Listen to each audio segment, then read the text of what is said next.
जब सूखे ने सब कुछ तबाह कर दिया। आसमान लाल हो गया, बादल गायब हो गए और नदी, जो कभी गांव की जान थी, सूख कर कंकाल बन गई। खेतों में धूल उड़ती थी, फसलें मुरझा गईं और गांव वालों के चेहरों पर मायूसी छा गई। बच्चे भूख से रोते, बूढ़े सांसें गिनते और जवान हाथ मलते रह गए। गोपाल का घर भी इस संकट से अछूता नहीं था। उसके पास अनाज का आखिरी थैला बचा था, जो शायद एक हफ्ते तक चल पाता।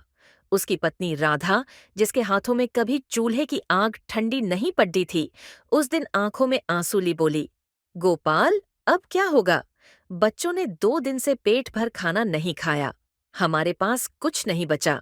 गोपाल ने उसकी ओर देखा, होठों पर हल्की मुस्कान लाया और कहा, राधा, चिंता मत कर। मेरे कन्हैया सब देख रहे हैं।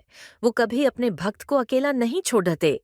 उसी रात, जब गांव की चांदनी भी मद्धम पड्डाज गई थी, गोपाल मंदिर की ओर चला। उसके हाथ में आखिरी फूल था, जो उसने दिन में बंजर जमीन के किनारे से तोड़ा था। मंदिर में पहुंचकर उसने फूल भगवान के चरणों में रखा, घुटनों के बल बैठ गया और हाथ जोड़कर बोला, हे नटखट नंदलाल, तू तो सबका पालनहार है। तूने तो सुदामा के टूटे चावल खाकर उसे राजा बना दिया। द्रौपदी की लाज बचाने खुद चीर बढ़ा दिया। क्या मेरी पुकार तेरे कानों तक नहीं पहुंच रही? मेरे गांव को बचा ले, मेरे बच्चों को भूखा न सोने दे। मैं तेरे सामने अपनी जान भी दे दूं, पर इन मासूम आंखों में आंसू न देख सकूं। उसकी आवाज कांप रही थी, आंखों से आंसू टपक रहे थे, पर दिल में विश्वास का दिया अभी भी जल रहा था। वह देर तक वहां बैठा रहा, मानो कन्हैया से जवाब की उम्मीद कर रहा हो। अगली सुबह गांव में हलचल मच गई। एक बच्चे ने दौड़कर चिल्लाया, नदी में पानी आ गया! नदी में पानी आ गया! लोग दौड़े। गोपाल भी अपनी झोंपड़ी से निकला। जो नदी महीनों से सूखी पड़ी थी, उसमें रातों रात पानी बह रहा था। पानी इतना साफ और शीतल था कि देखकर आंखें ठंडक पा गईं। गांव वालों ने जल्दी से खेतों में पानी पहुंचाया। कुछ ही दिनों में बंजर जमीन पर हरियाली लौटने लगी। फसलें फिर से सिर उठाने लगीं और गांव में उम्मीद की किरण जाग उठी। गोपाल की आंखों में चमक थी। वह मंदिर गया, हाथ जोधे और बोला, तूने मेरी पुकार सुन ली, मेरे कन्हैया। तेरी माया अपरंपार है। लेकिन कहानी यहाँ खत्म नहीं हुई। कुछ दिन बाद गांव में एक साधु आया। उसकी जटाएं लंबी थीं, चेहरा तेज से भरा था और आंखों में एक अजीब सी शांति। उसने गांव वालों से पूछा, यहाँ गोपाल नाम का कोई रहता है? लोग उसे गोपाल के घर ले गए। साधु ने गोपाल को देखते ही कहा, मैंने सपने में श्री कृष्ण को देखा। उन्होंने मुझे कहा कि इस गांव में एक भक्त है, जिसकी पुकार ने उन्हें मजबूर कर दिया। क्या वो तू है, गोपाल? गोपाल ने झुककर साधु के चरण छुए और कहा, मैं तो बस एक गरीब किसान हूँ, साधु जी। मेरी भक्ति में क्या ताकत?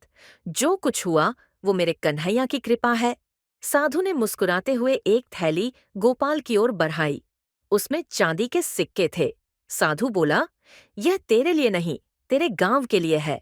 श्री कृष्ण ने कहा कि गोपाल की भक्ति ने पूरे गांव को जीवन दिया। अब इस गांव का कोई बच्चा भूखा न सोए, कोई माँ अपने लाल को रोता न देखे। गोपाल की आंखें भर आईं। उसने सिक्के गांव वालों में बांट दिए। उसने एक हिस्से से एक नया मंदिर बनवाया, जहां हर शाम भजन गूंजते। गांव में खुशहाली लौट आई और गोपाल का नाम हर जुबान पर चढ़ा गया। समय बीतता गया। गोपाल की जिंदगी फिर से सादगी में लौट आई। वह हर सुबह मंदिर जाता, एक फूल चढ़ाता और कहता, हे कन्हैया, तूने मुझे कभी नहीं छोड़ा, मैं तुझे कभी नहीं छोड़ूंगा। गांव वाले उसे कृष्ण का भक्त कहने लगे।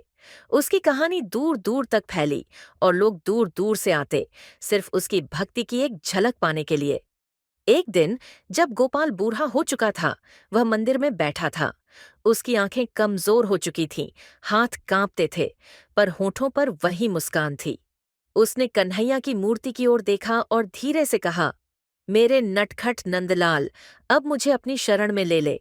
मैंने तेरे नाम का दिया जलाए रखा, अब तू मुझे अपनी बंसी की तान सुनाकर बुला ले।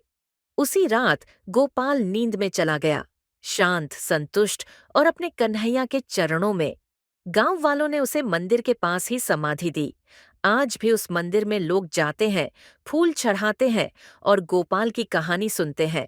कहते हैं, जब सच्चे दिल से पुकारो तो कन्हैया को भी झुकना पड्ड धाता है। जय श्री कृष्ण।